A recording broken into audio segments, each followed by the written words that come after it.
Okay, so this is going to be part 4.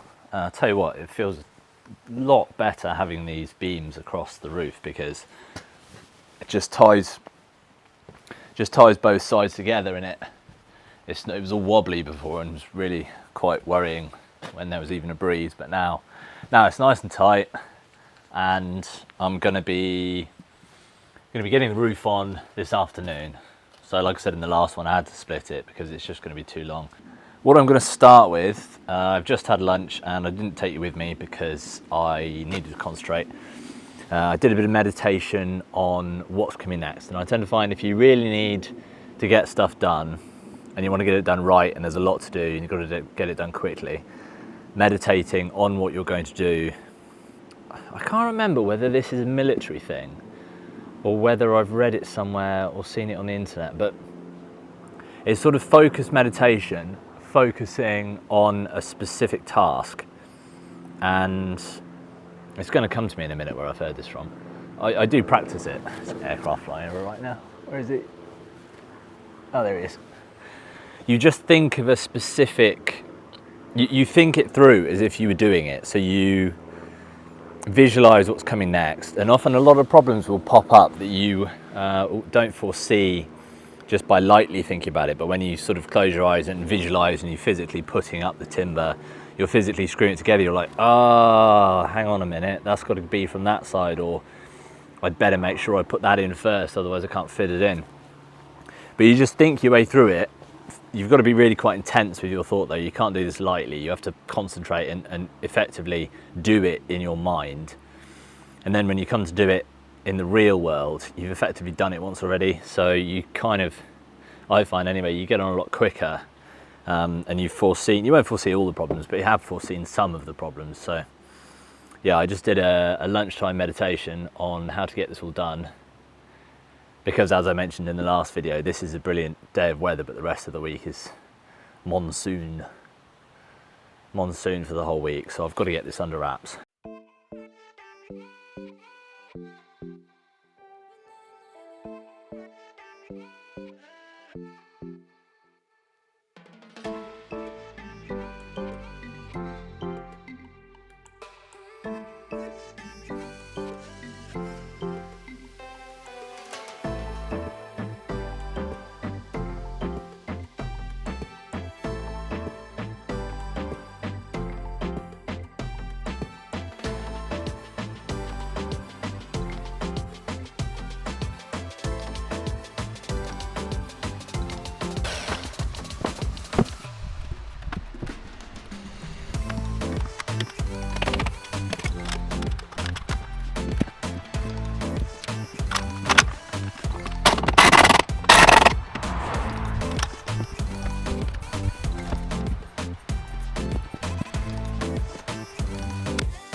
Right, so we've got the beams on the top done, and I've got the supports where I'm going to put them in place as well. So we've got one here, we've got one just there. The reason I've done these and I haven't just continued the wall down there is because this section is going to be enclosed, whereas that section is going to be, like, if you like, this section here is going to be open at that end, kind of like it's got a roof and it's an outdoors bit, so that's why we've got a wall here. From here onwards is going to be within the workshop, so that's why these here are supported by these uprights, because this is going to be open. The idea would have been, if I was constructing this from new, that this would have been supported off of these beams, but as we've seen in the other videos, they're all rotten. And I don't want to replace them now, so what I'm doing is putting these in for now, and then when I replace all of the rest of the structure, I'll attach these new beams to the back of these so that the whole building's tied together. And I've done them in such a way that I've screwed them through from there so that I should be able to just unscrew and remove these if I decide to, like if they're in the way or something and I want to remove them so I've got a bit of extra space, then I can take them out, rather than if I'd screwed them from the back and then I'd put a new timber. If I'd screwed them in from that side and then I put a new one of these beams that happened to be here, I'd have a hard time accessing the screws. So now we've done that, we're going to get to the roof paneling. 1, 2, 3 sections, and they've got to be slightly longer than 2 boards. So we've got quite a few to make, so we'll get on with that now. And then after that we'll put the boards on.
Time for the post.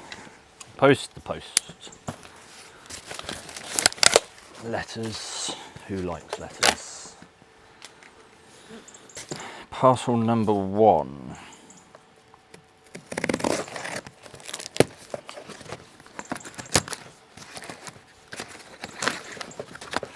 It's small and it's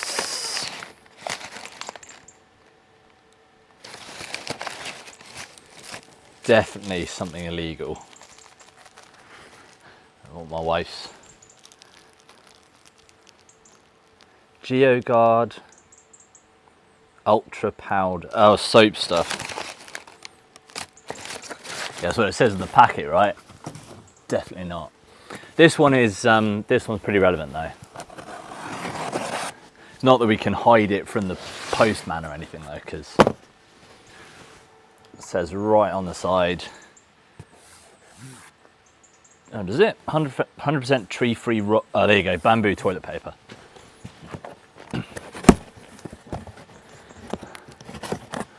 Now this is because of our composting septic tank, and I'm not sure it makes a huge difference, but it probably does make a little bit of a difference. So my wife went on the internet and had a look for some biodegradable toilet paper. I'm sure the other stuff is. What's it say here? Did you know orangutans are the heaviest tree-dwelling animal and one of humankind's... Orangutan. It says carbon negative, no chlorine, inks or dyes, 10% profits donated, 300 sheets, 3-ply paper, because who wants 2-ply? Nobody. They're not all wrapped like that, because that'd be a ton of waste, wouldn't it? There's only one that's wrapped in the top, and then we've got hundreds and hundreds of biodegradable, fancy or not fancy. That's the point, isn't it? They're supposed to be not fancy, but they kind of are fancy because you're buying something different. But anyway, there we go, composting toilet paper.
Alright, so we may not have had lunch together, but we're going to have dinner together because we're going to get this finished today by hook or by crook, because it's going to rain, as I've said several times, and I want the day off tomorrow because it's been a while. So I'm going to keep going after dinner and just finish this off. But it's Amy just passed the dinner out the window to me and it was lovely. Got burger, got chips, broccoli, kale, onion. I'm going to sit down for a minute, eat my dinner, and we'll keep going. Look at the length of that chip. Do you save it till last or do you eat it first? Those sheets are so much heavier than they look like they should be. That 18mm OSB, so they're about as thick as you're going to get, but they're the kind of make you feel sick when you're lifting them up kind of weight. Either that or I'm just really weak. Probably just really weak.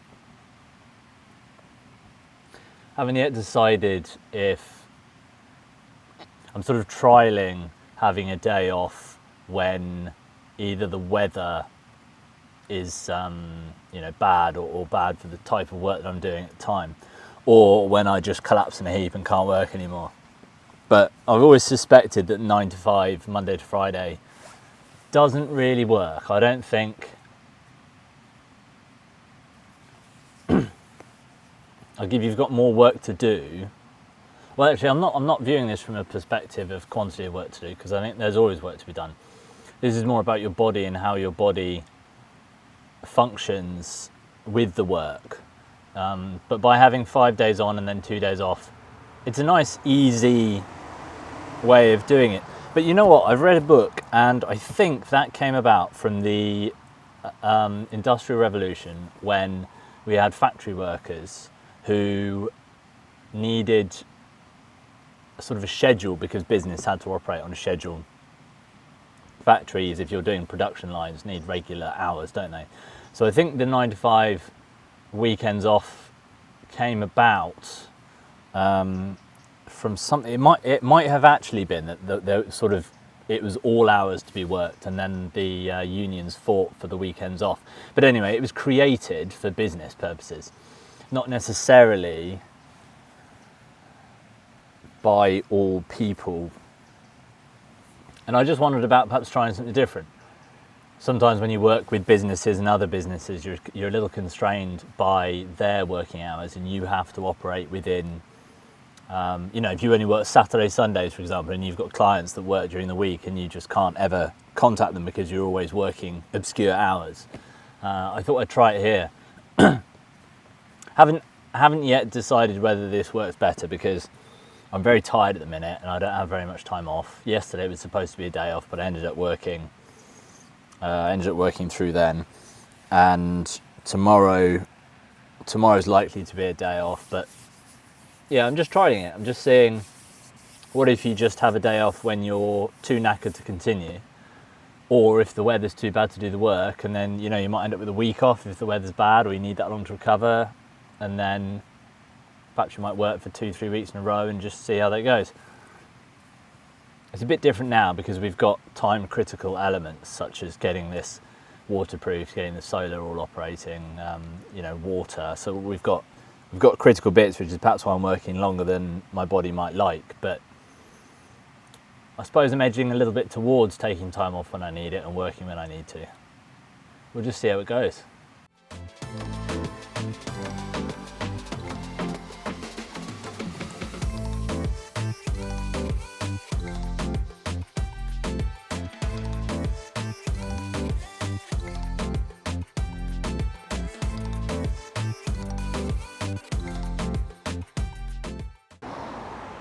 Right, that's me done for today. I was going to cover it up with the tarp, but when I looked at the weather, my wife looked at the weather, it seems like we've got tomorrow morning dry. So it's getting late and I haven't seen my son today, so I'm going to go and play with them. And then tomorrow I'm going to come out and wrap this up and perhaps get some extra bits done. And then I'll have my days off on Monday, Tuesday, I think. So yeah, I'm obviously going to be putting more screws in here than I've just put them in, so that they're being held for now. But yeah, it's nice and straight, nice and level. Well, not level, you know, it's supposed to slope, but the sky looks lovely, doesn't it? If you want to come see us the next one, come join us. Nice to see you there, and we'll see you in the next one.